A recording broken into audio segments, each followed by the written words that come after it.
Have you ever wondered if your entire reality is being governed by intellectual elites that operate in cahoots with the mainstream media? I know you have, and you're right. Hello there, you 5.7 million awakening wonders. Thanks for joining us on this voyage towards truth. Turn on the notification bell because that's the only way we can guarantee that you all see our fantastic content.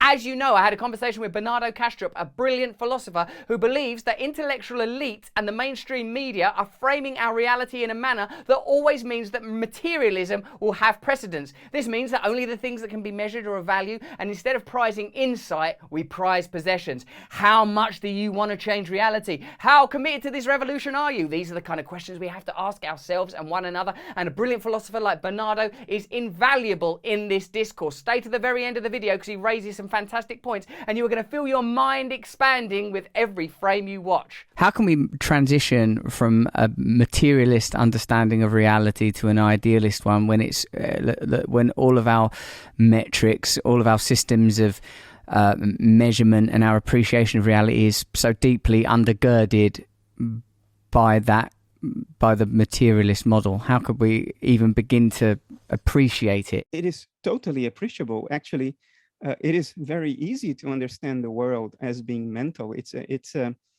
is an illusion to think that our understanding of the world is based on materialism. Look, let me make an analogy.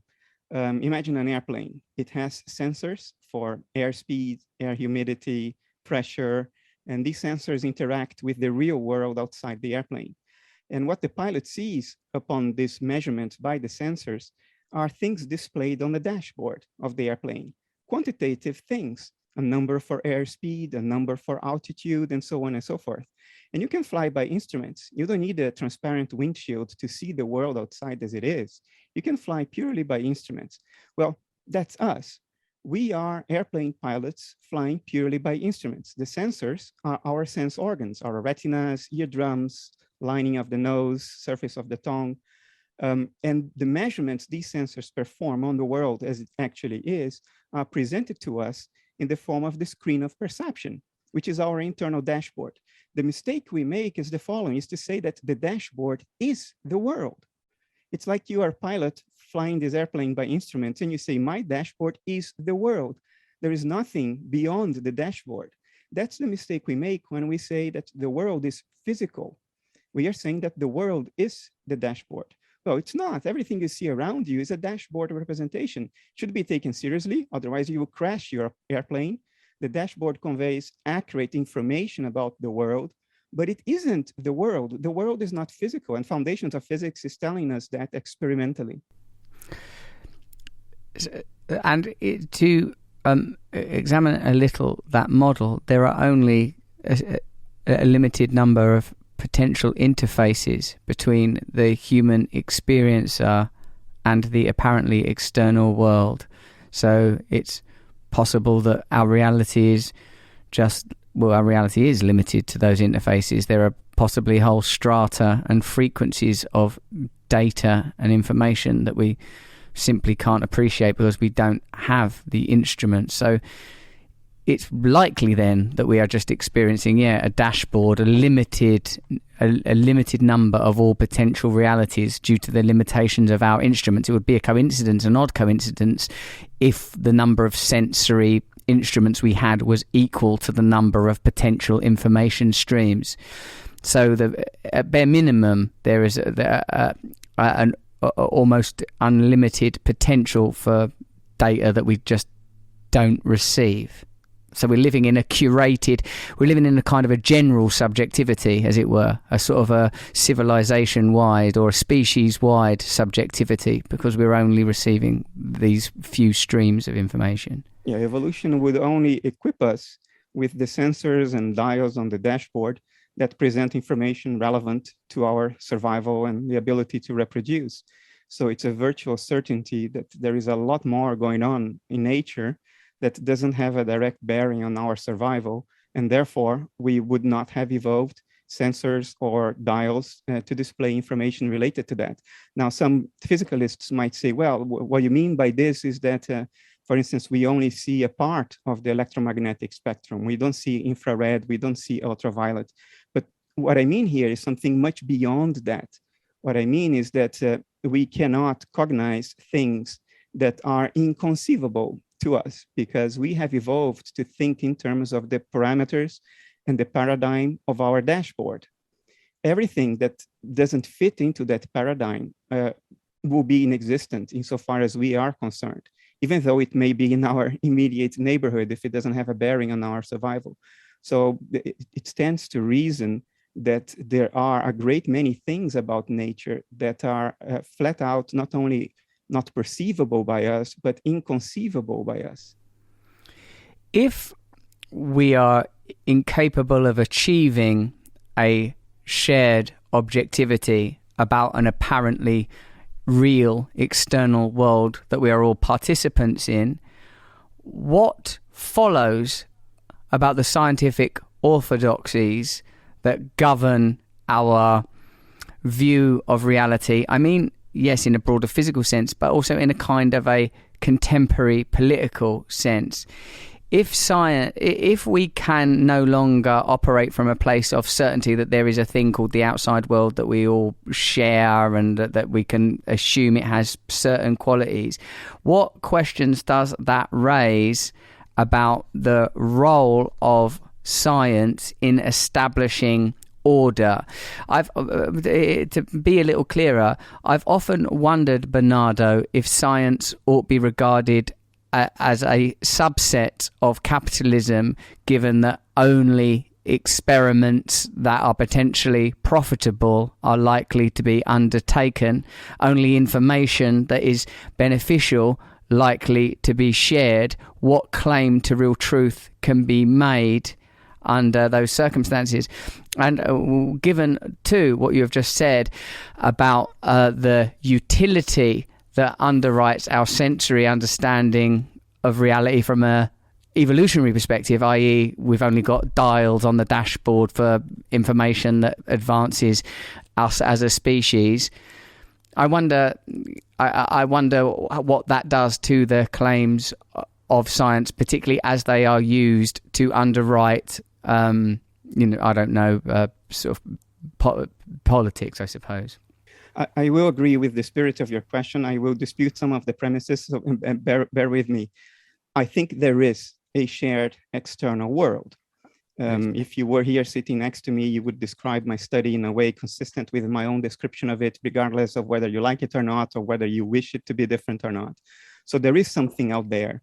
There is a context that we all inhabit. The question is, how certain can we be that we've got a handle on everything that is salient about it when it comes to the life of modern human beings? Because modern human beings, we are not only about surviving, we are about having a life that is meaningful and rich. And there may be a great many salient things about this shared environment that are currently inconceivable to us and which have a direct bearing on our sense of meaning. So when a scientist comes up and says, we figured it all out, we know that the universe is just a mechanism and there is nothing more to it, life is meaningless anyway, what I would say is, well, you're just being stupid. And Lord Kelvin said the same in 1900, 5 years before Einstein just started a revolution in our understanding of nature. So there is historical precedence to beware of these claustrophobic statements that we figured it all out. I don't think we are anywhere near figuring it all out. The other question is, do we only do experiments that lead to profit? I think this is largely correct, but not entirely. If you look at CERN, where I used to work, we've spent billions of dollars there on things that have no conceivable practical use for my lifetime, maybe the lifetime of the next generation as well. I don't think that is necessarily the problem. I think the problem is the following. Science mistakes an understanding of how nature behaves. Well, not science. Some scientists, especially the ones that like to talk a lot, as if they were sort of the spokespeople of science, they mistake an understanding of how nature works for an understanding of what nature is. And they mistake an understanding of the behavior of nature for the nature of nature. To give you a metaphor to clarify this, you can be a 10-year-old kid and play a computer game so well that you are a world champion. you know how the game behaves. You know that if you shoot there, you score points. If you touch that wall, you die. And you have a sort of convenient fiction about what's going on that allows you to win the game. That convenient fiction is, I am a little man inside the monitor going around and shooting other guys. And you're world champion. That doesn't mean that you actually understand what's going on. You don't understand the hardware and the software and all the electronic switches and all the transistors and all the stuff that's going on that actually constitutes the game. Now, the danger is that in science, we become like this 10-year-old world champion. We have convenient fictions about what nature is doing. Namely, there are these 17 quantum fields and they interact in this and that way, and it's all mechanical. And we think that we understood nature. Well, that would be as silly as that kid thinking that he understands the computer game. No, he just has a convenient fiction about it, and the game behaves as though the convenient fiction were true. Nature behaves as though our current convenient fictions in science, our scientific models, were true. And that's all you need to make predictions that hold out to scrutiny. But our convenient fictions historically have changed all the time. What is the chance that they are literally right now? I would say, well, zero. It's virtually zero. So history cautions against hubris when it comes to science. We should be a little bit more aware of the limitations of our own stories, our own narratives. How do these ideas affect the way that power behaves politically? For example, Bernardo, you've said that our worldwide view is a materialistic one. It's held by intellectual elites and amplified by the mainstream media, that scientists need validation of a group to develop and hold on to a world view. How this convenient fiction that nature is behaving as it seems to behave under the limited observation that we're able to within the limits of the observations that we're able to make, how is this affecting the way that power behaves, the way that resources are distributed, the kind of philosophies that we live within? That has a direct bearing on every aspect of life. To give you an example, if materialism is true as a metaphysics, then all that exists are material entities. Mind, insight, maturity, wisdom, these are all supposed to be ephemeral byproducts of certain material organizations. And when you die, all of your insights, all of your wisdom, your maturity, they die with you. And all that's left behind is matter. If you believe in this, and if this becomes the mainstream narrative of a culture, as it has become for us already for about 200 years, then the only conceivable purpose of life, the only conceivable meaning to life, is to accumulate material stuff, because there is nothing else. Nothing else comes into the picture.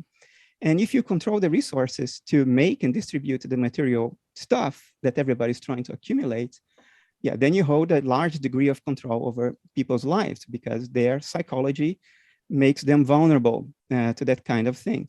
Now imagine a world in which everybody were aware that what is actually primary, what actually exists, is mind, and that what we call matter is just an appearance of mental processes. So my inner mental processes appear to measurement as the patterns of my brain activity, and the mental processes in mind at large, the mind of nature, appear to us as galaxies, quasars, black holes, suns, planets, and moons.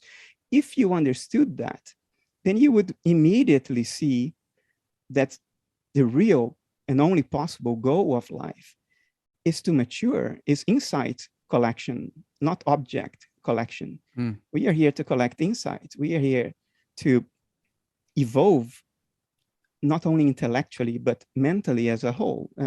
If you've become wise by the time you are on your deathbed, you've had a good life, and your wisdom is not going to disappear. It's going to be seeded into the rest of nature the moment you no longer exist as an individual entity.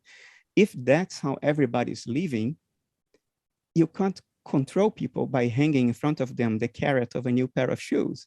It's a whole different ballgame. Well, let me know in the comments below what you thought of that video. Give us a thumbs up if you enjoyed it. Do you agree with this potentially earth-shattering new modality? Does it remind you of spiritualism? Does it remind you of stuff you've read in the Bible, the Quran, or the Bhagavad Gita? Is this spirituality re-emerging in scientific form? It's fascinating, isn't it? Let's learn more together. Give the video a thumbs up, share it around, turn on the notification bell, and if you don't subscribe yet, for God's sake, subscribe now. We're offering you new models of reality. Sign up to my mailing list there as well so I can stay in constant touch with you. We do live events online and also in the real world if there is such a thing. Maybe the whole thing's a crazy dream. Stay free.